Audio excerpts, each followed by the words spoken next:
প্রিয় দর্শক শ্রোতা, আসসালামু আলাইকুম ওয়া রাহমাতুল্লাহ।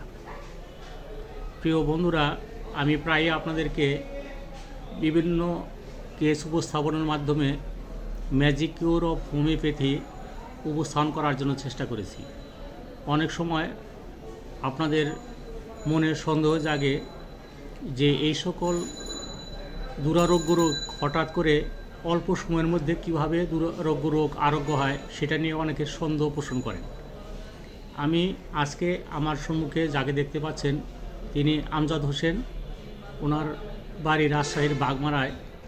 তিনি আমার চেম্বারের পাশেই কর্মরত। তিনি গতকাল এসেছিলেন তার একটি দুরারোগ্য রোগ নিয়ে। তিনি ভাবছিলেন যে এই রোগটি আরোগ্য হওয়া কোনো প্রকারে সম্ভব নয় এবং তিনি নিয়মিত এলোপ্যাথিক ব্যথানাশক ওষুধ দ্বারা তিনি চিকিৎসা হতেছিলেন এবং ব্যথানাশক ওষুধ খেয়ে প্রায়ই তিনি বিভিন্ন জটিলতায় ভুগতেছিলেন। এই রোগটার সম্পূর্ণ আরোগ্য হওয়ার ব্যাপারে অনেকটাই হতাশ ছিলেন। আমি তার কাছ থেকে কেস টেকিং নেওয়ার সময় কতগুলো গুরুত্বপূর্ণ বিষয়কে আমি অত্যন্ত গুরুত্বের সাথে দেখেছি। আমি ওনার চেহারার দিকে তাকিয়েই বুঝতে পেরেছি যে তাহার লম্বা সুন্দর চেহারা এবং তাহার তীক্ষ্ণ বুদ্ধি এবং তাহার চলার সময় তিনি কুঁজো হয়ে হাঁটেন। তাহার মলদ্বারে রক্ত পড়ার প্রবণতা রয়েছে। তিনি সবসময় যে চিন্তাটা করেন, দেখা যাচ্ছে যে সেই চিন্তাটা ভবিষ্যতে সেটা ফলে যায়। তিনি যেটা আজকে ভাবছেন যে এই কাজটা হতে পারে, এই কাজটা হলে এইরকম হবে, দেখা গেছে যে সময় গড়িয়ে সেই সময়টাতে তার সেই জিনিসটা বাস্তবে রূপান্তরিত হয়। এটা তার একটি পিকুলিয়ার লক্ষণ। ভবিষ্যৎবাণী তিনি করেন না, তিনি এই বিষয়ে সচেতন, কিন্তু তিনি যেটা ভাবেন সেটাই হয়ে যায়। এটা তিনি আমাকে স্পষ্ট করেছেন। তার হাতের আঙ্গুলে ব্যথা, তার আঙ্গুলের ব্যথাটা তার কাঁধ পর্যন্ত ছড়িয়ে যায় এবং আঙ্গুলের ব্যথার কারণে কবজির কাছে অনেকটাই ফুলা রয়েছে এবং ব্যথার কারণে তিনি অত্যন্ত অস্বস্তি বোধ করতেছিলেন।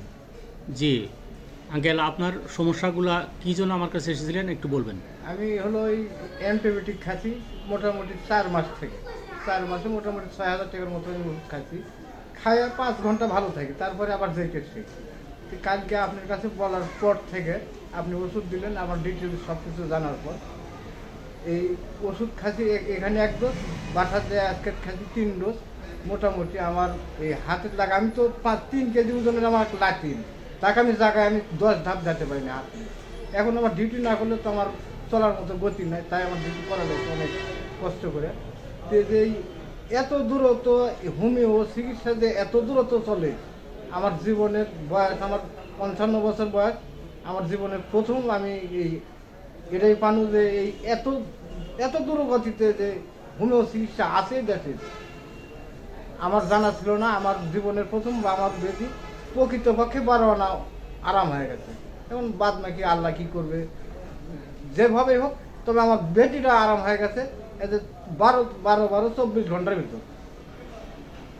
আলহামদুলিল্লাহ, আপনার মনের কনফিডেন্স দেখে আমি অভিভূত যে এত দ্রুত সময়ের মধ্যে ফলাফল পাওয়াটা এটা আশাতীত। আমি হলো তো হোমিও ওষুধ অবশ্যই দিতে ধরবে। এবার আমরা হলো বিড়ি টিড়ি খাওয়া মানুষ, পান জর্দা খাওয়া মানুষ, আমার ওষুধটা মনে হয় যে আমাকে 1 সপ্তাহ লাগবে। কিন্তু যে সব কিছু ওভারটেক করে যে আমার যে বেদিটা যে আক্রমণ করে যে আমার বেদিটা যে নির্মল করতেছে এই ওষুধে, সামান্য 1 ফোঁটা পানি আর একটা ছোটো একটা বড়ি। আমি তো এর আগে খাচ্ছি 5টা করে বড়ি, 2টা ক্যালসিয়ামের বড়ি, 3টা হলো ব্যথার বড়ি। আমার প্রতি ডোজ লাগছিল হলো 175 টাকা। দিনে 2 বার খাচ্ছি, কোনো কাজে হয়নি। আমার বেতনের টাকা আমার বাসা দিয়ে যায়, আমি হলো 4 ময়দা কিনেও খেতে পারিনি, বাসা ভাড়াও দিতে পারিনি। আমার এই 9000 টাকা এই আমার ওষুধ খেতে আমার হাত ছাড়তে চলে গেছে, তাও যখন খাই তখন।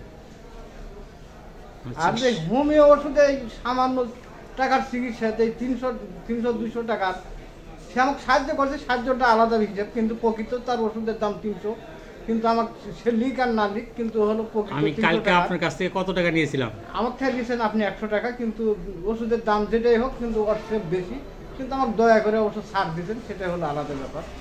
জি প্রিয় বন্ধুরা, শুনতে পাচ্ছেন যে উনি আমাকে মাত্র 100 টাকা দিয়েছেন। আমি কি কত টাকার ওষুধ দিচ্ছি সেটা আমি ওনাকে বলিনি, বলেছি আপনার জন্য ফ্রি ব্যবস্থা হবে, আপনাকে আমি দেখবো যাতে আপনার এই রোগটা তবে ভাই এই ধরনের রোগ যদি কারো হয় বা আশেপাশে যদি থাকে, প্রকৃতপক্ষে আপনারা অন্য জায়গায় যে ঠকেন না, এই ডাক্তারের কাছে এসে আপাতত একটা ডোজ ওষুধ খেয়ে আপনারা ঠকেন।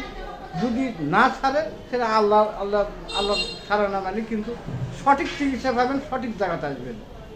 সঠিক চিকিৎসা একবারে নির্ভুল। প্রকৃত হোমিও যে ওষুধ, 1 নম্বর ওষুধও 1 নম্বর চিকিৎসা ওই জায়গা। আল্লাহর রহমতে এটি এই লোকটা যতদিন আছে বাইছে, আমি যতদিন বাইছে থাকবো এই লোকের জন্য আমি দোয়া করবো। যদি আমি ভবিষ্যতে নামাজ পড়ি আর যে কোনো টাইমে আমার যদি খেয়াল হয় এই দোকানের কথা বা এই লোকের কথা, আমি প্রকৃতপক্ষে আল্লাহর কাছে সাবাদ করবো যে আল্লাহর লোকটা হেফাজত করো, আল্লাহর লোকটাকে ইমান দিও, লোকটা যেন ইমানের সাথে যেন আল্লাহ পৃথিবীর থেকে যেতে পারে। এটা আমি চাবো। আমি সে দেশে গেলেও চাবো, দুনিয়ার বুকে যদি আমি বাইরে থাকি তাহলে এই লোকটার জন্য চাবো। 6 মাস প্রকৃতপক্ষে আমার 5 কেজি লাঠিন আমি জাগাবার পারিনি। এখন আমার 10 কেজি দিন খেটছে, হয়তো 10 হাত দূরে পারে তা লাগবে, আমার হাত কত ব্যথা পাবে না 24 ঘন্টার ভিতর। আলহামদুলিল্লাহ। প্রিয় বন্ধুরা, আমি আপনাদেরকে সবসময় এরকম পিকুলিয়ার কেসগুলো উপস্থাপন করার চেষ্টা করি।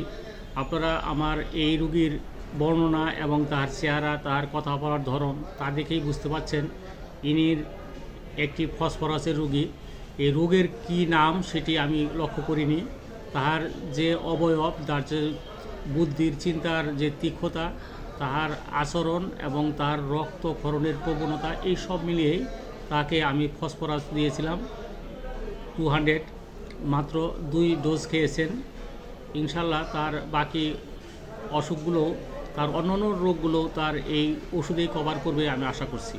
প্রিয় বন্ধুরা, হোমিওপ্যাথিক চিকিৎসার উপর আস্থা রাখুন এবং প্রাকৃতিকভাবে চিকিৎসা নেওয়ার জন্য চেষ্টা করবেন। এলোপ্যাথিক চিকিৎসা দ্বারা আজীবন চিকিৎসিত না হয়ে যদি হোমিওপ্যাথিক চিকিৎসা দ্বারা আপনার দুরারোগ্য রোগগুলো আরোগ্য হয়, তাহলে আমাদের এই শ্রম সার্থক হবে।